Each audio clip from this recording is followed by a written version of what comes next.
It's 8:30.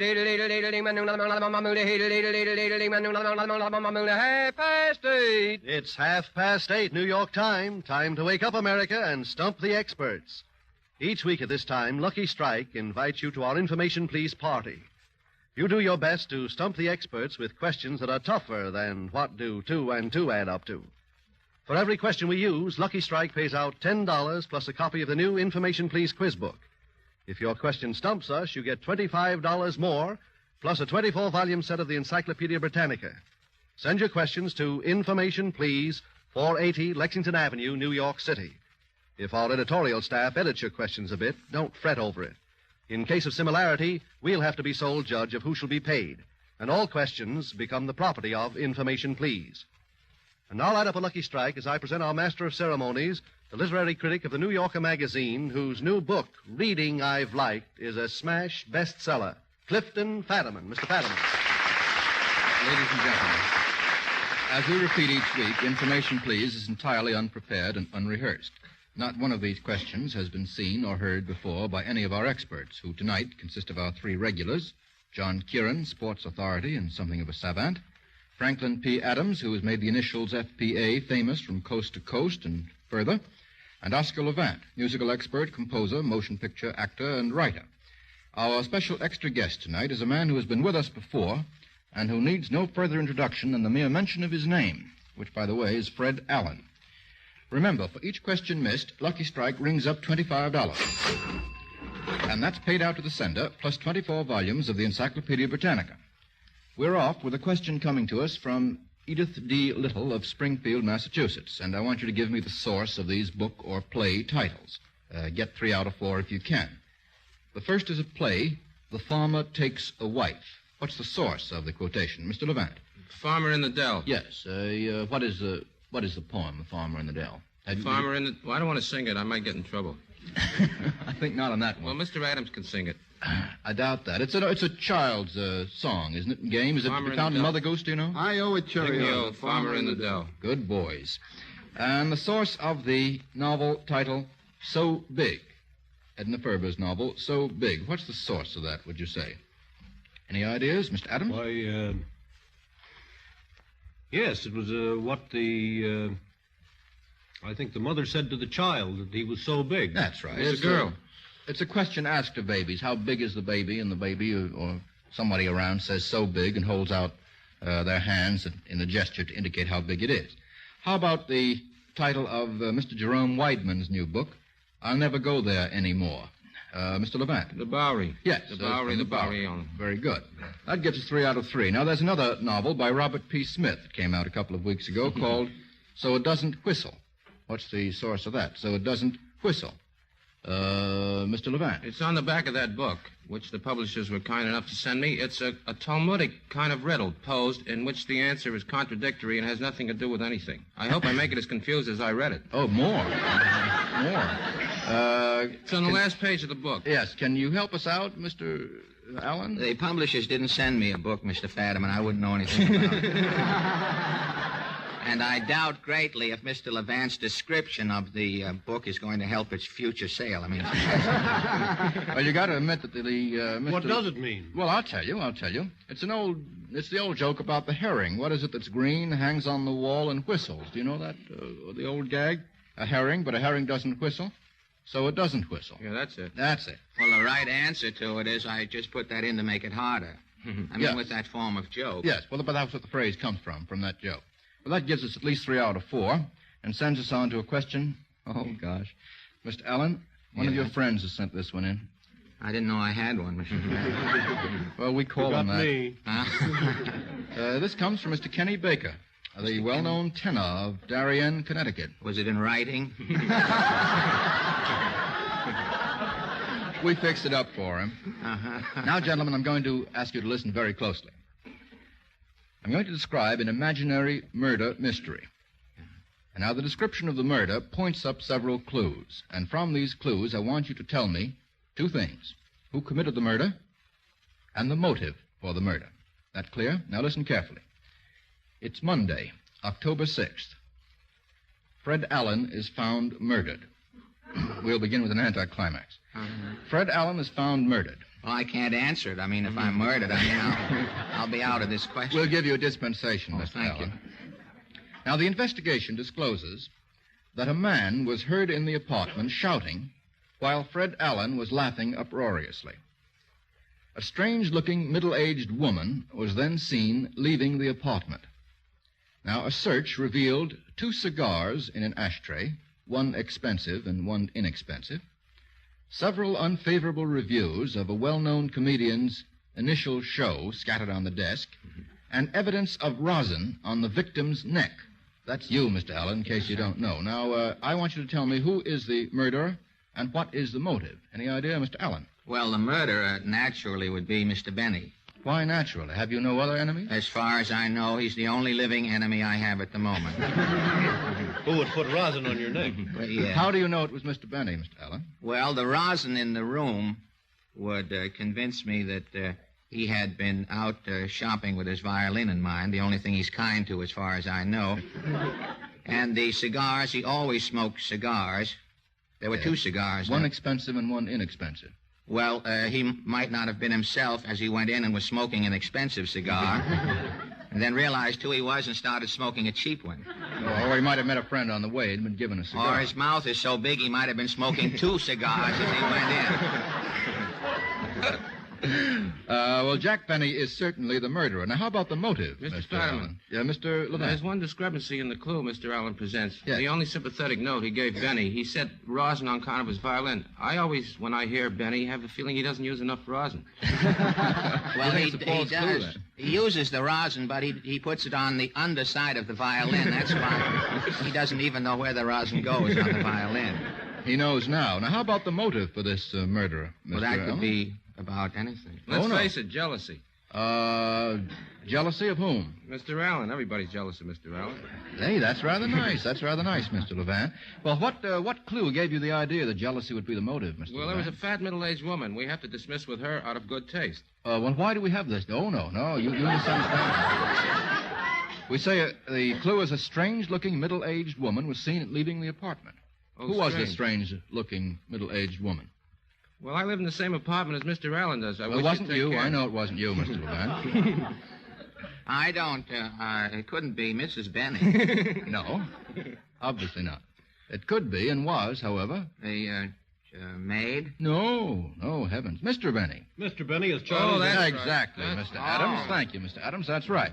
Now, Elementary.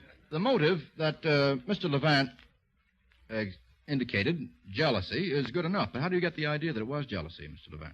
I followed both of them in a picture at Paramount, and the stagehands told me they didn't get along very well. Now, but there's something in the description of this murder mystery. A search revealed, among other clues... Well, the bad notices in the That's paper. right. Yes, the... We got good notices on our first show. And I see. Unfavorable reviews, which amused Mr. Allen, obviously, because he was heard laughing. Unfavorable reviews of Mr. Benny's first show, which reviews were later changed, I understand, in later shows to very favorable reviews, which I think takes care of Mr. Benny. How did he come out at the trial? I mean, how... We don't go that far. Well, it was like pulling teeth, gentlemen, but you got this complicated murder mystery. Now, what can you do on this one? From Carolyn Pritchett of Baltimore, Maryland. Get 2 out of 3. This is what Mr. Roosevelt would call an iffy question. Quote the conclusion to each of these famous ifs in poetry. Get 2 out of 3. If you want to rise to the top of the tree, how does that go on? If you want to rise to the top of the tree. What's the quotation from? Pinafore. Right, Mr. Adams. Do you know how it goes on? That's all we need is the words now. If you want to rise to the top of the tree, stick close to your desk and never go to sea. That's right. Very good, Mr. Adams. Who says it, Mr. Adams? Admiral Porter, KCB. Good enough. Now, here's another. If I should die, how does that go on? Before I wake, is that it? Well, there is a little child's prayer that goes Well, that's that as far way. as I Yes, went. that would be perfectly okay. Mr. Adams? Say only this of me. Yes. Do you know how it goes on? No, I think it's by Rupert Brooke. It is Yeah, indeed. There's some part of some foreign field that is forever England. That's right, Mr. Kieran. The Soldier by Rupert Brooke. If I should die, think only this of me, that there's some corner of a foreign field that is forever England. How about this one? If she think not well of me... Mr. Adams? What care I How fair she be? That's right. What's it from? Do you know, Mr. Kieran? By George Wither. That's right, Mr. Adams. What's the poem called? The Lover's... Shall I Wasting in Despair? The Lover's Resolution is the title. The Lover's Resolution. Not an easy title to remember. That gives us 3 out of 3. You didn't have to remember Wither, even. Mm-hmm. No, of course not. All you have to do is get the end of the year. How about this one from Bill D. Lennox of Farmingdale, Long Island? Get 2 out of 3. What does an actor mean when he uses the following phrases? Now, the first, I think, very easy. The ghost walks. Mr. Allen. He's going to get paid. He's going to get paid, yes. And when he says he's chewing the scenery, what does that mean? He's chewing the scenery. Mr. Levant. Well, he's overdoing... it's hammy, melodramatic. He's tearing everything in sight just to do a few lines. That's right, yes. Mr. Kieran, isn't there a phrase from Shakespeare that gives us the same idea? To tear a passion to tatters, yes, isn't it? In Hamlet. Yes. Instructions. That's right. And to out-Herod, I think, is the same idea. We played to the gas means what? We played to the gas. Mr. Adams? A poor house. Yes, so poor that it was not enough to pay for the lighting. That's the general idea. That right, Mr. Allen? As far as I know, it's a little before my time, Mr. Adams. And also, you probably never played to the gas. Yes, only once in Uxbridge, Massachusetts. Oh, I never forget that. Oh, do you play the gas, Mr. Adams? I play the title role. How about this one from Justin Spafford of Queens, New York? We'd like to know the answers to the following questions. Get 2 out of 3. What did Peeping Tom peep at? What did Peeping Tom peep at? Mr. Kieran. Well, that refers probably to Godiva, Lady Yes. Godiva. Lady Godiva. The Legend of Coventry. Yes, when she rode through the streets of Coventry. There's a phrase, the patient Griselda. Why was patient Griselda patient? It's in a ballet, that's why. That makes you impatient. The story of the patient Griselda, does any of you know what the story is about? Well, she was patient because she loved her husband so much. Her husband, in order to test her devotion, put her through a long series of tests of loyalty and endurance and so forth, and she suffered all through it and came out okay at the end. And that's why we speak of the patient Griselda, meaning any extremely patient wife. We'd like to know where the Flying Dutchman flew. The Flying Dutchman. Mr. Kieran. Flying Dutchman is a ship at sea. Yes. And it is supposed to sail with all sails set against the wind. Where? On the ocean. Yes, on any of the 7 seas. Quite good enough. What's the story behind that? Do you know, Mr. Kieran? Well, it's a phantom ship, and it's supposed to be a very bad omen, and you're going to be wrecked and find yourself in Davy Jones's locker. But why is the Flying Dutchman condemned to keep on flying, that keep I on do not sailing know. the 7 seas? Mr. Levant, do you know? Vaguely, he disobeyed some... Who did? The captain. Yes, the captain. No, he just didn't disobey. I think he blasphemed. He blasphemed, and he was doomed to, as Mr. Kieran went into at great length. However, he did stop long enough for Wagner to write a whole opera about it. Well, that gives us 3 out of 3. Now, how about this one from Carl L. Oswald of New York? This is about old gags. I don't know how old these are. Maybe incredibly old. And what is the answer to each of them? Get 3 out of 4. What has 8 legs and sings? What has 8 legs and sings? Mr. Kieran. A quartet. A quartet. That's good. That's good. A widow was asked, did your husband leave you much? What did she reply? Mr. Allen. About 4 nights a week. Very good. Is your wife entertaining this winter? Mr. Adams. Are we on the air? Yes, we're on the air. Not very. Not very. And now that your children are going to school, you should get them an encyclopedia. How about that? Now that your children are going to school, you should get them an encyclopedia.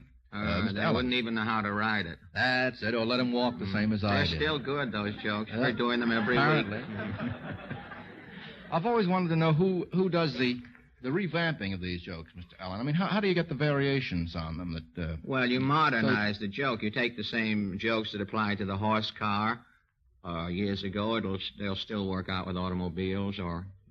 And how long is 8 this or going to 10. go on, Mr. Allen? As long as radio lasts. Goody, goody, goody. Tomorrow afternoon. Yes. Well, so far, Lucky Strike has paid out absolutely nothing, and no sets of the Encyclopedia Britannica. Now, how about this one from Mrs. Harry Suders of Dunkirk, Montana? Get 3 out of 4.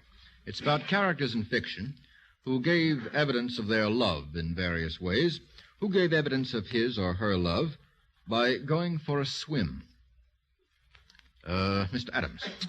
Leander. Leander. And what was the name of his girlfriend, Mr. Adams? Leander swam the Hellespont. Yeah? For what purpose?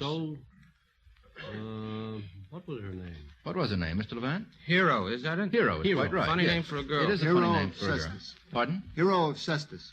Actually, Hero is a name used in Shakespeare as a name of a girl. I think it's in... is it Much Ado About Nothing, Mr. Kieran? Isn't there a feminine character named Hero? It seems to me. There is one. I may be I've mistaken. forgotten. That's I think why I she's refrained from one of the being heroines. heroic. How about this one? What character gave evidence of his love by agreeing to be beheaded after the wedding? Mr. Adams. Nanki Poo. Yes, Nanki Poo in the Mikado. Quite right. What one gave evidence of his love by fastening poems to trees? Mr. Kieran. Orlando, and As You Like It. Yes, in love with whom, Mr. Kieran? Rosalind. Quite right. And which one gave evidence of his love by barking like a dog? Barking like a dog. Mr. Levant. William Powell in that endless series where he's always marrying Myrna Loy, and he's going to marry her again, I hear. The one, I think, before this one where he had amnesia. Is that Love Crazy? No. Well, that's the one I'm thinking of. Love Crazy, Love Crazy. Love Crazy. He was dressed as a woman in Love Crazy. Well, he might bark like a dog, too. Probably. Doubled. I think it was Love Crazy. Well, that gives us at least 3 out of 4. William Powell is quite right, however, Mr. Levant. Here's one about fighters. Famous fighters comes from Michael Paytek of Washington, D.C. Get 3 out of 4. What Cuban was once world's featherweight champion? Cuban once world's featherweight champion. Mr. Levant. Kid Chocolate. Kid Chocolate. What was his real name? I know his manager's name, Louis Gutierrez. That helps. Mr. Well, that was Kieran? a strange name. Eligio Sardinias. That's beautiful. Eligio Sardinias, yes. What Frenchman was once light heavyweight champion? Frenchman. Mr. Adams? We had Carpentier. 3 hands up on that. Carpentier is right. What Cornishman was once heavyweight champion? Mr. Kieran? Ruby Robert Fitzsimmons. That's perfect. And what Welshman was once lightweight champion? Mr. Kieran? Freddie Welsh. Freddie Welsh. Was that his real name? Yes. It was? Just curious. The name was Welsh and he had to be Welsh. W-E-L-S-H, though. Yes. Well, isn't Welshman spelled W-E-L-S-H? Yeah, well, that's just that I don't remember how Welshman was spelled. All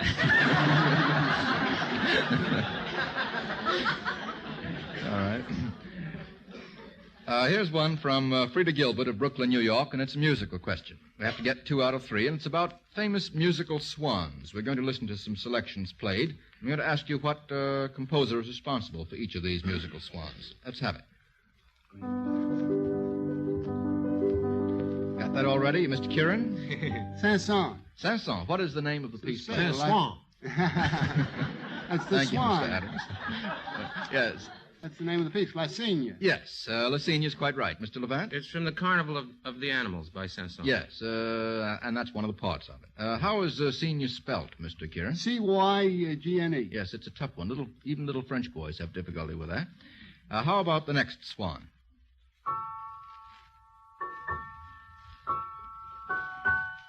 Got that already, Mr. Levant? Yeah, it's the opening of Lohengrin, the prelude. That's the swan music from Lohengrin. Yes, from Wagner's Lohengrin. Very That's good. his brother, disguised, I think, as a swan. That's right.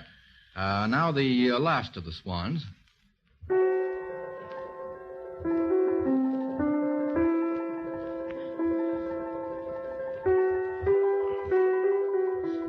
You get it, Mr. Allen? Oscar gets them before they're out of the egg, even.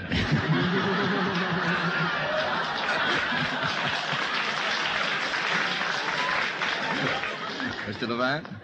It's the Swan of Tuonela. By whom? Sibelius. Yes, the Swan of Tuonela by Sibelius. That's very good. 3 out of 3. You know, the Thank only you. one we know.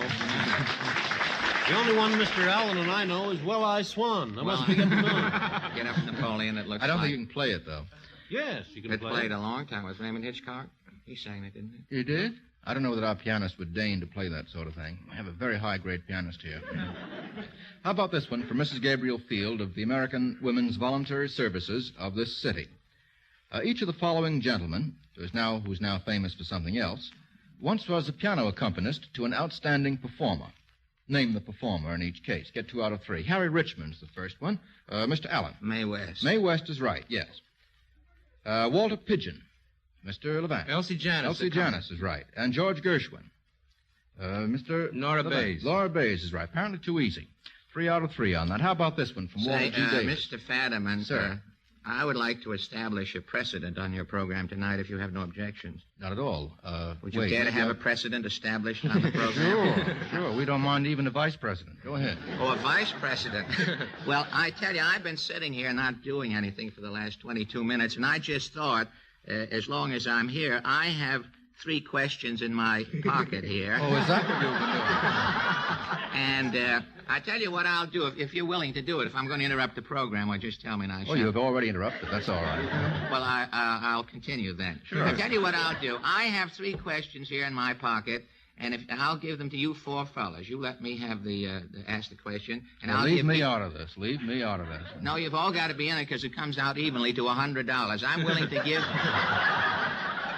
each one of you $25 to get 2 out of 3 of my questions. You mean And if we get 2 out of 3? You just get 2 out of 3. You get 25 if you don't play? You'll get 25, but instead of the Encyclopedia Britannica, I give you the address of the Bundles for Britain's office, and then you mail the checks over there. Is that all right? That's all right. Okay. It's agreeable okay. to you? You mean if we get 2 out of 3, we send 25? You send $25 to the Bundles for Britain. Yes, Is that right? in your names. All right. Now, I'll make only one condition. I don't know a darn thing. All Well- I know is what I learned Well, here you on picked Friday that up night. from me. I've been going along that way for years. I think I just soon leave it to the experts. Huh? No, but is it all right? It's okay. Is it all right with my you, first- Mr. Kieran, Mr. Levant? Fine, Okay. fine. You don't very good. mind, do you, fellas? I'll have to look around and say, now, don't look at my questions here. And I'll look around, and the first is, who wrote, speaking about a certain actor's performance, he played the king as though he were in constant fear that somebody else was going to play the ace? Who wrote that some years ago? Mr. Adams? I think Eugene Field wrote it. How about it, Mr. That's right. I should have kept my mouth shut. Now, my second question, who wrote, man is the only animal that laughs, for he alone suffers so excruciatingly that he was compelled to invent laughter? Who wrote that? Gentlemen? Man any was idea? compelled to invent laughter. Is that a listener to one of your broadcasts? No, formerly was, but Well, I'll tell you what I'll do. I'll make another bet with you. Not for money, though, Mr. Allen. I'll answer that question, provided you spell the name of the man who wrote it. Well, that's your question. You first get rid of my question, and then we'll go into your question. I think Nietzsche wrote it. Nietzsche is correct. Now you spell it for How me. about This is apt to run over another 15 minutes if you don't mind. But right. I think it's Nietzsche. Is that correct? That's one of the worst spells of Nietzsche we've ever had. You left out S. Is there an S in it, too? Oh, Pick it up later. sure. N-I-E. Yes, I'll pronounce the S in another word. which I have coming S-C-H. in. And commenting on the weather, who wrote, it was so hot I found there was nothing for it but to take off my flesh and sit in my bones. Who wrote that? Oh, we have several answers, several hands. Mr. Adams? Dean Swift. How's that, Mr. Adams? Yeah, he's incorrect, Mr. I Wait a hate minute. to say it.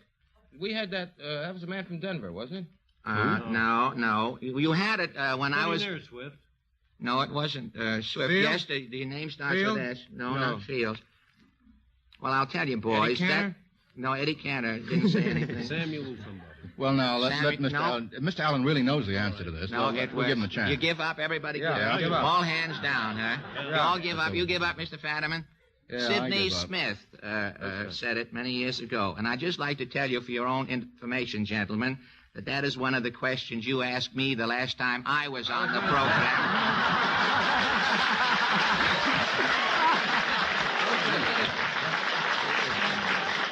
I remember that, and I thought you said Swift. No, I said Sidney Smith. I don't hear so good. Well, now, I'll thanks back a up, lot. Mr. Allen. That's quite right. Mr. Allen was asked that question, and apparently he's the only one who remembered the answer. Yes, that's the one thing I know, and I don't Well, let it now, out. we did get 2 out of 3 on that. You got didn't 2 we? out of 3, and tomorrow morning I'll send you a check to the Bundles for Britain. Okay. Thank you very much. All right.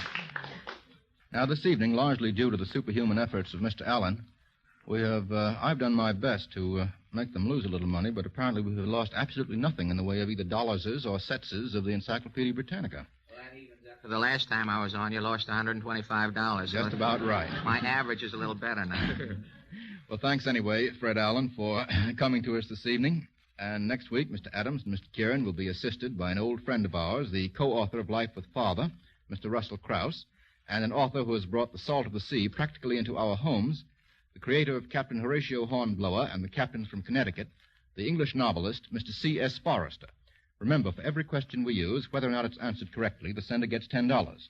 If the question stumps us, you not only get 25 more, but in addition, the complete 24-volume set of the Britannica. Send your letters with questions and the correct answers to Information, please, 480 Lexington Avenue, New York City. And now, a parting message from Mr. L.A. Speed Riggs, famous tobacco auctioneer from Goldsboro, North Carolina.